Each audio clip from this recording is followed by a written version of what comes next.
Subscribe कीजिए the perfect classes channel को और बेल आइकन को दबाइए लेटेस्ट वीडियो सबसे पहले देखने के लिए। हेलो स्टूडेंट्स, आप सभी का आपके चैनल द परफेक्ट क्लासेस में स्वागत है। तो बच्चे, यह आपकी वर्कशीट है 18 जनवरी 2022 की। ये वर्कशीट बच्चों 6 से 8 तक के सभी बच्चों की है। क्लास 6 की भी है, क्लास 7 की भी है, क्लास 8 की भी है। ठीक है, तो सभी की वर्कशीट है ये। और वर्कशीट नंबर है इसकी क्रम संख्या 2। 17 जनवरी की जो वर्कशीट की हमने वो क्रम संख्या 1 थी।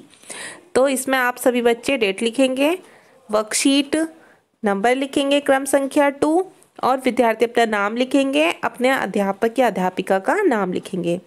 तो बच्चे स्टार्ट करते हैं वर्कशीट को। देखिए, वर्कशीट है, साहिल को पतंग उड़ाना बहुत पसंद है। वह अपने दादा के साथ अपनी पसंद की रंग बिरंगी पतंगें खरीदता है। वह पतंगबाजी में मग्न है। आइए हम दिए गए चित्र को रंग दें और पतंगबाजी के संबंध में अपने अनुभव को साझा करें। तो बच्चों, ये बच्चा है एक साहिल, ठीक है, ये पतंग उड़ा रहा है। अब हमसे यहाँ वर्कशीट में कुछ क्वेश्चन पूछे गए हैं। जैसे यहाँ पर पहला क्वेश्चन है, अपनी पसंद की पतंग का एक चित्र बनाइए। तो सभी बच्चों को जिस टाइप की भी पतंग पसंद है वो उसका चित्र बना सकते हैं। ठीक है बच्चों, इस टाइप से मैंने एक चित्र बना दिया एक पतंग का। तो आपको जैसी पतंग का चित्र बनाना है आप वैसी बना देना। अब यहाँ पर क्वेश्चन नंबर 1 पूछा हुआ है, क्या आपको पतंग उड़ाना पसंद है? ठीक है।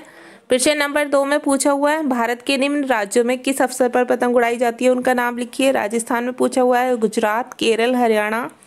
प्रश्न नंबर 3 में पूछा हुआ है, पतंग नंबर 1 में कितने वर्ग हैं? कौन सी पतंग में? इस वाली पतंग में पूछा हुआ है। ये जो पतंग नंबर 1 है इसमें कितने वर्ग हैं ये हमें बताने। प्रश्न नंबर 4 में पूछा हुआ है, पतंग नंबर 2 में कितने त्रिभुज हैं? इसकी बात हो रही है, इसमें पूछा हुआ है कितने त्रिभुज हैं। ठीक है, और यहाँ पर एक कविता भी दी हुई है, साहिल की कविता, इसे पढ़ लेते हैं। यह है, पतंग हमारी उड़ती जाती आसमान में दौड़ लगाती, कभी ढील दो कभी खींच लो, कट जाने पर हाथ ना आती। तो बच्चों, जैसी साहिल ने कविता लिखी है, जो बच्चा पतंग उड़ा रहा है, ठीक है, इसे हमें क्या करना है, इसे जोर से पढ़ना है और हमें इस कविता को देखकर एक नई कविता बनानी है। तो पहले हम इन चारों प्रश्नों के उत्तर देखते हैं, फिर एक कविता बनाते हैं। ठीक है बच्चों, तो आपको देखिए एक पतंग का चित्र तो बनाना ही था इस बॉक्स में, और अब आपको क्वेश्चन आंसर करने हैं। तो प्रश्न नंबर 1 में आपसे पूछा हुआ था कि आपको पतंग उड़ाना पसंद है, तो इसका आंसर आप लिखेंगे हाँ मुझे पतंग उड़ाना पसंद है। अगर आपको नहीं पसंद तो आप नहीं भी लिख सकते हैं।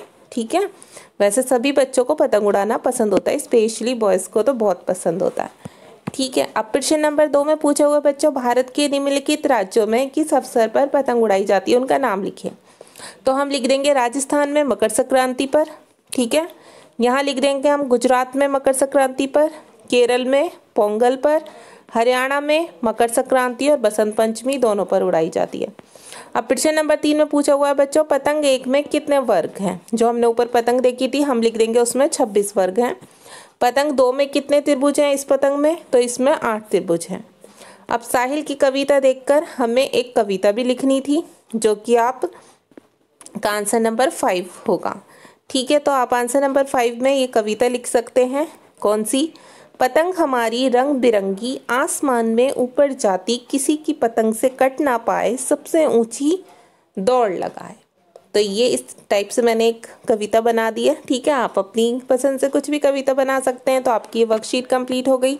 आपको क्वेश्चन कौन से करने? एक आपको पतंग का चित्र बनाना है, ठीक है, सबसे ऊपर ये क्वेश्चन लिखकर।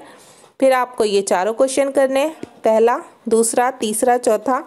फिर आपको ये साहिल की कविता लिखनी है, ये क्वेश्चन लिखना है। फिर आपको एक कविता अपनी लिखनी है, आप ये भी लिख सकते हैं। ठीक है, आंसर नंबर 5 में जो मैंने कविता लिखी अपने पास से भी लिख सकते हैं। तो बच्चों, वर्कशीट हो गई है कंप्लीट। मिलते हैं नेक्स्ट वीडियो में। Thanks for watching.